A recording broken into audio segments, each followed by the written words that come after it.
You're listening to Hawk Talk with former Seahawks wide receiver Michael Bumpus. Powered by Seahawks.com. Now, here's your host, Nasser Kyobe.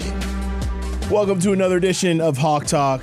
This is the one you've all been waiting for. Seahawks, 49ers, NFC West title, 1 seed, first round bye on the line all this weekend, Bump.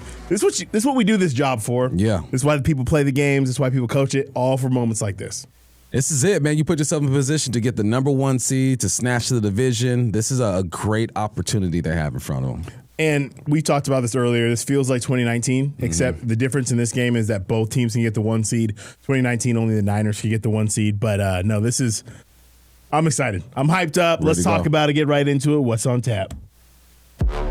What's on tap?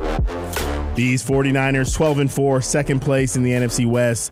Wins over the Seahawks, Saints, Cardinals, Rams, Falcons, Giants, Cardinals, Panthers, Browns, Titans, Colts, and Bears. Losses to the Jags, Bucks, Texans, and Rams. They just wouldn't die, Bump. We've been watching this team all year. We know how talented they've been. They've been this good for a very long time. Injuries, though. You lose Nick Bosa. You lose Brock Purdy for 5 games. You lose Fred Warner. You lose George Kittle. Brandon Ayuk. It goes on and on and on. But here they are. They won 6 games in a row. They also control their destiny because if they win, they're all the things we just talked about. So it's they're resilient and they're still here. What did you see from them against the Bears last Sunday night? Man, it was a thriller, man. Both teams combined for 936 yards. They were both 13 of 22 on third down, 633 yards passing between both QBs, and 310 rushing. It definitely was a shootout. With that being said, this game did not start. It did start with a pick 6 from Brock Purdy. I was like, okay, Chicago, I see you get going. But let's fast forward to the end of the game. The 49ers go on a 7-play, 75-yard drive, ending with a 38-yard touchdown from Purdy to Juwan Jennings. That made the score 42-38. San Fran with 2 minutes left in the game. Yeah, this was a back and forth. One of the best games of the year. I mean, we talked about the Seahawks-Rams game, obviously. That was probably the number 1 game of the year. This was right neck and neck with that. Right. With those 2 minutes, Bears get the ball back, travel 63 yards on 15 plays, converted a 4th and 5. Complete that little hook and ladder. I know Ben Johnson, he called that play. He's like, got him. But when they weren't in man, you're probably like, dang. See, they probably thought they were going to score on that play. They didn't. Ball's down on the 2-yard line. Last play of the game. Play breaks down. Caleb Williams does what he does, extends the play, rolls to his right. Honestly, if he had a little bit more on that bump, it's a touchdown. Yeah. He didn't. They lose the game. Brock Purdy, he finished that day 24-33, 303 yards, 3 touchdowns, and 1 pick. Also had 28 yards on 6 carries and 2 rushing touchdowns. McCaffrey was doing what he does, 140 yards, 23 carries, 1 touchdown. He also had 41 receiving yards on 4 receptions. On the other side, Caleb Williams, 25 of 42, 302 touchdowns, and DeAndre Swift had 2 touchdowns. Luther, Burden, and Loveland, the 2 rookies, combined for 14 receptions, 232 yards, and 2 touchdowns. Yeah, it was an offensive game, which is going to play into what we're about to talk about because you love it. I love seeing the Niners give up that many points. It'll be interesting to see if the Seahawks can exploit it. So we'll jump right into the head-to-head looking at the Seahawks offense. They're 8th in the National Football League, averaging 350 yards per game. 16th rushing offense, 119. 8th passing with 231. And 2nd in points per game at 29. Looking at that Niner defense, they are 7th in, I flipped over. Keep it on the offense. 7th in their total offense, 362 yards a game, 22nd in rush offense, 4th in pass offense, and 8th in points per game. So offensively, both these teams are pretty close in that game, and both teams like to score some points. Defensively, both teams are good against the run. You got the Hawks 3rd against the run, giving up 94. Niners 6th against the run, giving up 103. The separation is in the pass defense and the total offense. Total offense, Niners are giving up 338 yards per game. That's 19th. The Hawks, 292 yards per game. That is 6th. And then pass defense, Hawks giving up 198. That's 12th. And the 49ers, 235 yards. That is 25th. Scoring defense, Hawks are 2nd in the league, giving up 18. Niners 13th in the league, giving up 22. Crazy how 4 points can separate 2 teams that much. Yeah. And also, they don't intercept the ball. Niners are near the bottom when it comes to interceptions. 6 interceptions. The Hawks have 17. And then sack numbers for me. I mean, these guys, we'll talk about a little bit more, they do not get after the quarterback. So it's going to be interesting, Bump. I mean, obviously, you can pick and choose your stats. You can pick and choose what's good for the Hawks, good for the 49ers. Both these teams are very good. That's why they're top of their own division. So it'll be interesting to see what happens there. But these teams, obviously, division rivals, they've played a ton over the years. Let's know the history. Know your history. Seahawks lead the all-time series 31-24, 30-23 in the regular season, 1-1 in the postseason. However, the Niners have won 7 of the last 8 meetings, which is crazy. Remember, the Seahawks, there's that 6-game losing streak. The Seahawks snapped it down to Santa Clara last year. But week 1, the Niners took that one. This was a low-scoring game, decided in the fourth quarter. Josh Jobe, he had an interception. The Seahawks then faced a 4th and 1 with the game tied at 10-10 on the 19-yard line. They elected to kick the field goal instead of going for it. They go up 13-10 with 3:24 in the game, a decision that I stand behind. I think it's really ironic now. All season long, people have been crediting Mike Macdonald and the coaching staff for how well they are in late-game situations. People were not talking like that after week 1. One weekend. They don't know what they're doing. I still thought that was the right call. Anyway, the Seahawks are on the field defensively, 3:24 left in the game. The Niners pull out a drive, the best drive of the day. Brock Purdy finds Pearsall in that 45-yard play, a play that you thought Rick Williams probably going to intercept, honestly. He wasn't able to come down with it. And then Brock Purdy on 3rd down also finds Jake Tonjes in the back of the end zone. Another play you thought the Seahawks might intercept. They go up. And despite all that, Niners go up 17-13. The Seahawks still had a chance to win the game. They drive all the way down to the 9-yard line. Nick Bosa has his best rush of the game. Sam Darnold fumbles. There would have been open receivers on that play. The Seahawks probably win the game. Unfortunately, they didn't. That's how that one ended. Darnold finished 16-23, 150. No touchdowns, no interceptions. Charbonnet, 47 yards on 12 carries and a touchdown. JSN still got loose, 124 yards on 9 receptions. And Brock Purdy, 26-35, 277, 2 touchdowns, 2 picks. McCaffrey held in check running the ball, 22 carries, 69 yards, but made some plays in the pass game. 9 receptions for 73 yards. Niners dominated time possession. But that game was frustrating if you're a Seahawks fan because that's a game where you really feel like they should have won it. But that's why they play the games. They will have a rematch on Sunday. But let's flip our attention back, kind of reset what's going on in the division. What's the word? Where my soldiers at? West side! Where my soldiers at? West side! And the Seahawks are the NFC West champs again. What's the word in the West on Hawk Talk? All right, let's talk about the best division in all of football. The NFC West Seahawks are on top of it, 13-3. San Francisco right behind them at 12-4. The Rams 11-5, and the Cardinals 3-13. The table has been set. Showdown. It's about to go down for the number 1 seed, first round bye. All this is going down on Saturday. If the Seahawks lose, they'll be the 5th seed. They'll be on the road in either Carolina or Tampa. If the Niners lose, the Rams and the Cardinals game will decide if they are the 5th or the 6th seed. But at the very least, we know that the NFC West will have 3 teams in the playoffs, the best division in football. What you see from that Rams game? Surprising Rams game. Going into that, the Rams jump up 20 or fall back 21-0, and I'm thinking, okay, the Falcons are going to find a way to I didn't want to text you. I didn't want to jinx it. It was going down. I was like, let me text Dan. So I was like, oh, no, I ain't text him yet. I just kind of knew the Falcons were going to find a way to lose that game. I figured the Rams were too good of a football team. Well, guess what? If they let him back in the game, the Rams scored 21 unanswered points after it was a 24-3 game. A lot of that was jump-started by Jared Verse blocking a punt, running it back for a touchdown. That really jump-started the comeback. Hey, fire the special teams coach. Get the special teams play. Hey. And McVay. Come on now. All right. They'll figure it out. The Falcons, they get the ball back. So it's 24-24, 2:46 left in the game. Kirk Cousins drives them down a little bit. They kick a 51-yard field goal by Zane Gonzalez. Rams had 21 seconds left. Puka Nacua almost made an unbelievable catch on the sideline. Was unable to come down with it. The Rams turn the ball over on downs, and they lose the game. But the best player in the field that day, without question, was Bijan Robinson. Easily. 195 yards, 22 carries, 1 touchdown. Also had a 93-yard touchdown. I believe it was like the 4th longest touchdown run on Monday Night Football. Yep. Matthew Stafford, 3 interceptions, including a pick 6 in 22-38, 269, 2 touchdowns. Not what you expect to see from the MVP. I wonder if that'll cost him. I think it did. The MVP race. I think it did. Drake May probably going to come down with that. Anyway, Rams close out their season against Arizona. If they win and 49ers lose, they'll be the 5th seed. So very, very interesting. I still think they are dangerous as heck if they're in the playoffs. I love how you still got to play. Rams, you're not going to sit down and sit your starters. No, you still got to play.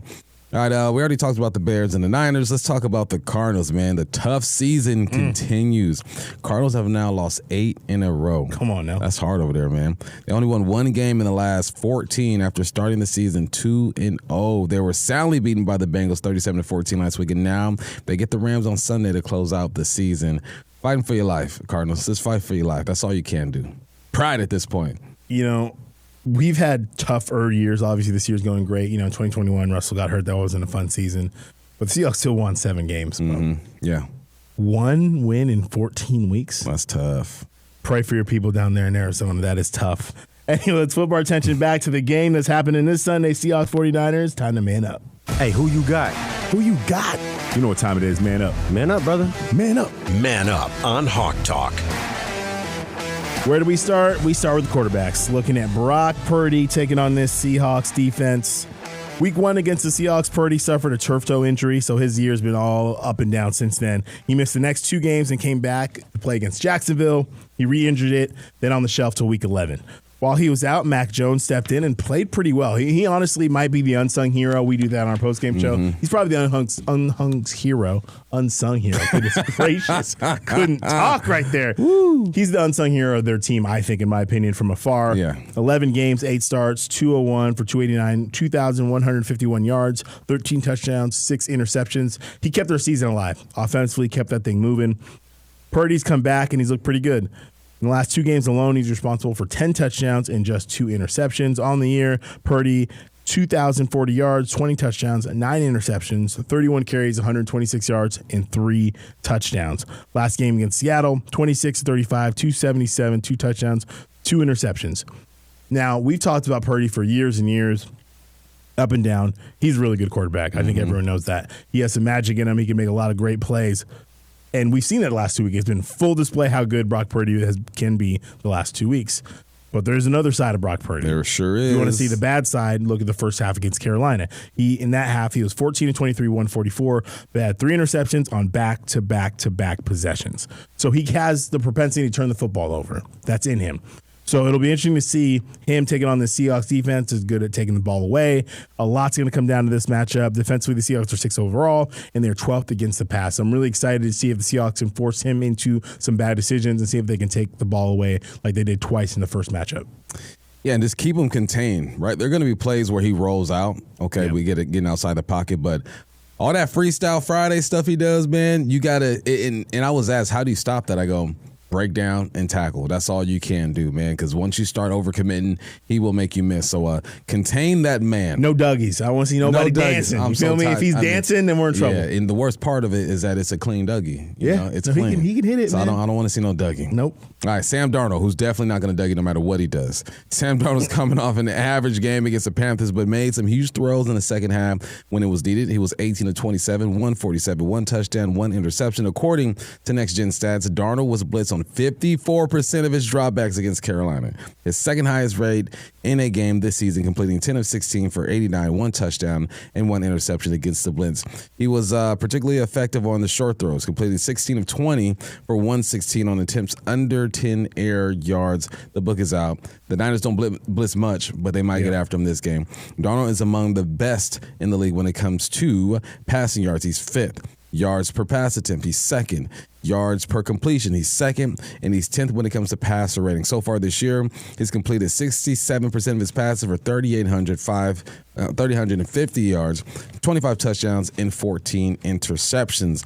The Seahawks have led the league in at least number of sacks allowed for the season. Good news. Why? Because he gets the ball in his hands, and this offensive line should get more love than what they've been getting. Yeah, no, this offensive line has been protecting him a ton. They've kind of slid in that rankings. They were 1 for most of the year. They've fallen to 7th, but they still only allowed 25 sacks. If you look at last year, holy smokes. Man. It was nowhere near 25. Like 45 or something. We were probably at that about the halfway point. Yeah. So they're doing a really good job. This Niners defense, really interesting to me.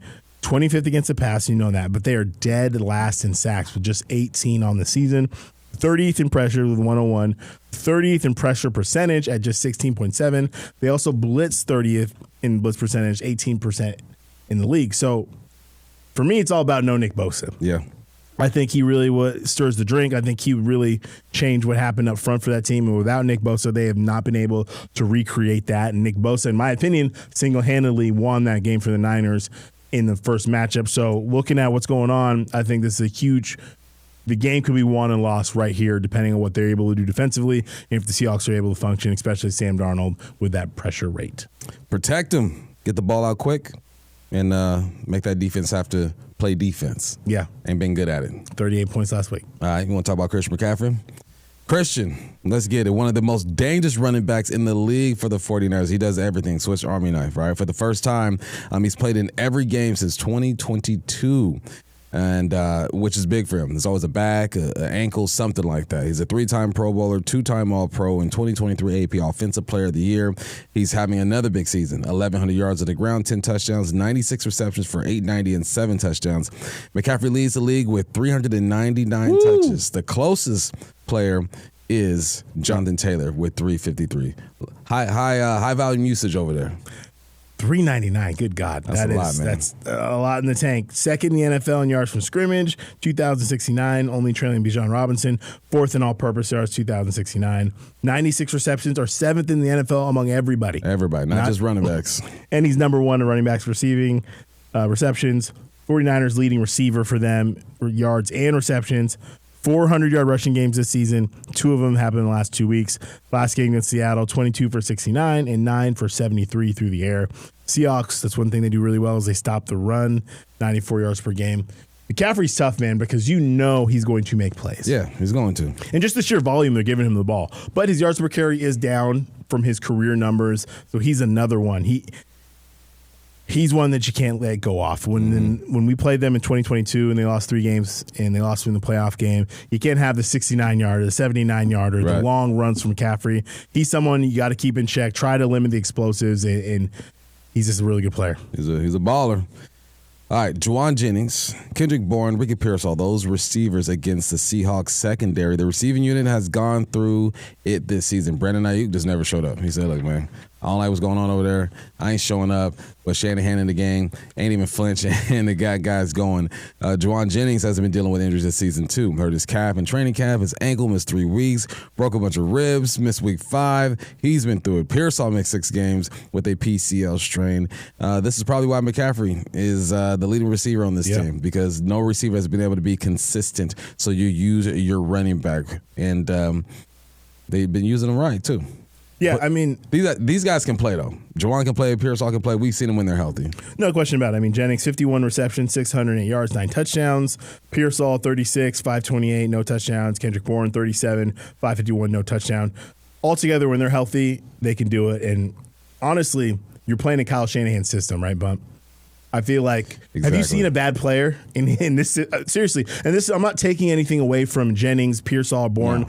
You got a former first rounder. Those guys will be good here. They'd be good anywhere in the league. Yeah. I'm just saying that system is so good. People get plugged in there and they have success. If you remember the plays, okay, just remember the plays. Have a little speed to you, a little technique. You'll get open and catch a football. Yeah, it'll be interesting. Let's flip it over to our guys, Bump. Jackson Smith, Jigba, Cooper Kupp, Rashid Shaheed. Jason, we've been talking the best of the game all season long. Last week, 9 receptions, 72 yards, 2 touchdowns. Third receiver in NFL history, 23 years or younger, with 1,700 yards in a single season. Joining Isaac Bruce, Justin Jefferson. Leads the league in receiving, second in yards per game. Leads the league in yards per touch. He's 10th in yards per reception, 4th in receptions, tied for 5th in receiving touchdowns. He's been balling out. I'm just throwing this out there. You know what I'm saying? Maybe I can manifest it, will it into existence. We haven't talked about Calvin for a long time. Okay. Now, some people might say I'm crazy, and maybe I am. I'm just saying he's 256 yards away from that record. Puka Nacua a couple weeks ago against us. At 225. I'm just saying he's probably not going to get it. All right. But I think he will. You know, I feel like there's I'm not going to even get into some of the talk that's happened throughout this week, but on the other side, there's some talk in that secondary. Jackson Smith and Jigba, we know how good he can be. I'm just saying, I think he could have a big day. Yeah. And don't be surprised if he ends up closer to Calvin than we might think. Creeping. I'm just saying. Hey, I like your positivity. You have a good approach to life. And, man, this would be a fire clip if that happened. Ooh, it would. Holy smokes. It would. Anyway. It would. All right, let's talk Cooper Kupp, man. He does things that doesn't show up. Not the box score. We talked about his blocking, his leadership, all that good stuff. But so far this year, he's done exactly what we thought he was going to do. 45 receptions, 564, 2 touchdowns. Last game against San Fran, he had 2 for 15. Cooper Kupp having the season At his age and his capabilities, I think he should have. Rashid Shaheed was placed in concussion protocol during the Panthers game last week. His status for Saturday is not clear. Will be a big blow to the Dogs if you don't have him. I know he only has 14 receptions for 186, but he does have 2 returns for a touchdown. That's where he comes in. Yeah, no, really hoping Rashid can get there. It's tight with a tough week. You never know. Hopefully he can make his way back into the practice field, but it's concussion protocol. There's a lot of other factors in there, so I'm rooting for the best there. And the last matchup we're going to look at, George Kittle against the Seahawks team, man. George Kittle, he's a dog. What else can you say about the man? One of the best tight ends in the NFL, 2-time first-team All-Pro, 7-time Pro Bowler, second most receptions and yards by a tight end in the NFL since 2017. He missed 6 games this year with injuries, but he's still the third leading receiver for the 49ers. 52 receptions, 599 yards, 7 touchdowns on the season. 13th in the NFL in reception touchdowns, despite missing those games. 4th among tight ends in those touchdowns. So he's a guy that gets done in the run. In the past, he's an energy dude for one. The Seahawks, he only played a little bit in that first matchup. He went down with an injury. But the matchup I'm really looking forward to is what the Seahawks do with Eamon and Kittle. I think we are looking forward to seeing what that could look like in that first matchup. So it should be fun in that matchup. But George Kittle, one of the best to do it, nothing but utmost respect. So that'll be a fun matchup, but he is definitely a problem. He's a baller, man. He's one of the best tight ends to ever play this game. So we'll see what this matchup looks like. Do you think he becomes a Hall of Famer? Oh, yeah, for sure. I mean, I think I don't it's even know clear. what his numbers look like. The only reason I said that, he's got about 7,000 receiving yards. I think he's a Hall of Famer. I don't know, because some tight ends have put up stupid numbers, but I just think the respect in the game and everything. It don't look like that, though. George Kittle looks different. It doesn't. The Iowa boys. Yeah. All right, we'll see how these Seahawks get this victory on Sunday. Path to victory. At the 45, waits for the snap. Michael Dixon puts it down. That kick is away, and that kick is good! The Seahawks win! It's good! It's a path to victory on Hawk Talk. Bring it up again at the most important time of year. Coach McDonald said these guys have earned the right to expect to win, be decisive, relentless, shocking. You see it all over this building. That's how the Seahawks have played most of the season. That's why the Seahawks are 13-3 on the year. Obviously going up against a great opponent, 12-4, San Francisco 49ers. You're on the road in their house, all the marbles. This is time to get it. And how you start, Bump, is huge. Start fast. I don't want it to be one of these games where the Seahawks can't move the ball offensively in the first half and get down and behind the 8 ball. I want them to be able to run the ball. I want them to be able to get in a rhythm. And when this defense can play with a lead, it can be dangerous. Yeah, and protect your boy. They don't sack the quarterback. 18 sacks in the NFL, the Niners. Last in the league. Myles Garrett has more sacks than this whole team does, all right? Don't let them get after the quarterback. Let him shine. Let him work from a perfect pocket. I was watching the Bears game, and Caleb had pocket for days, sitting back there, maybe slide a little bit, but it was nothing crazy. Let's keep this going and go over the top. The Hawks need to hit some big plays. Find JSM. Get him close to 256. Get him close to 256 and get that record. No, I mean, the Seahawks are at their best when he's making plays down the field. So I want to see him get that. And continue to run the football. You've been able to have back-to-back 100-yard rushers. Let's make it 3. This would be huge to get it done this game, especially make them honest defensively. And then get after Brock Purdy. He'll put the ball in jeopardy. You need to make those plays when you can. Yeah, he'll throw it up there. He has last time we played him, 2 interceptions for week 1 against us. So let's get that rolling. Contain McCaffrey. He's going to make his plays. He's going to get his money, but let's not have him have a career day. No Derrick Henry against the Packers. No, you know what I'm saying? Let's contain him. Bum, this is the biggest moment of the year. This is why we do what we do. Can't be more excited for this matchup. Primetime ESPN Saturday night. Pregame show gets going at 2 p.m. This is for it all. Let's go. Hopefully we'll be talking to you on Monday about a Seahawks victory, the 1 seed, what we're doing for the bye week, all that jazz coming up. He's Michael Bumpus. I'm Nasser Kyobe. This has been Hawk Talk.